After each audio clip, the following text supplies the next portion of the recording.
morning, this is Mike here at Sound Investment, Columbus, Ohio.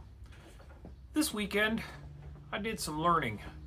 I spent quite a bit of time going over a 4-hour long clinic that was put out there on YouTube. It was Carlos at NBS Audio doing a specific DSP tuning session, and it was not done in a super production kind of videographer kind of way. It was just somebody filming a class that he was teaching, and it was very informative. I came back here to the shop this morning. We've got our new cart that we set up. We've got a computer on this thing so that we've got all of our tuning software loaded into this computer. We've got Bluetooth module in it, a bunch of other junk so that we can stream straight into a vehicle. I've got the old audio control RTA on here. There's some other things I'm going to add on here. I'm probably going to put my oscilloscope on here and a couple other things, cables and that stuff, so that this cart will be able to go right over to a vehicle and we can straight away get busy on tuning. But this morning what I came in here to do was specifically work on this Electroglide. This Electroglide is a very, very simple installation. This one came back to us because it had an amplifier that was failing over time. We built this bike quite some time ago. It is a 4-speaker setup. Literally, this just has 4 6.5-inch speakers on it. They are the Focal speakers that they made. It was a motorcycle setup.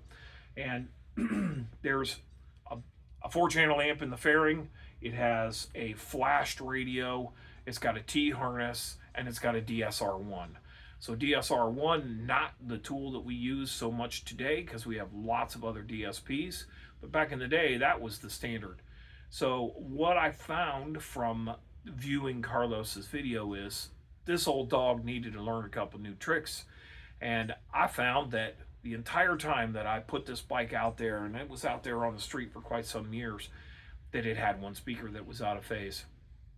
And I lost a ton of mid-bass response by having that one speaker out of phase. So flipped the switch in a DSR-1, literally it was that hard. All the energy came back to life on the screen. I dialed up the EQ tuning and was able to put a lot more impact in this bike than it ever had in the past, just because the speakers are now performing the way they should be and they're in phase. So special thanks to Carlos. Thank you very much for teaching me extra couple of tricks. Also, I did learn some things about the way that you do just a straight up old RTA tuning, and made some adjustments in the way I was doing stuff, sort of a house curve adjustment. So if you are an old dog, I suggest you go out there and try and learn some stuff. There are people out there that know more than you, and it is good to learn new things. Thank you. Have a good day.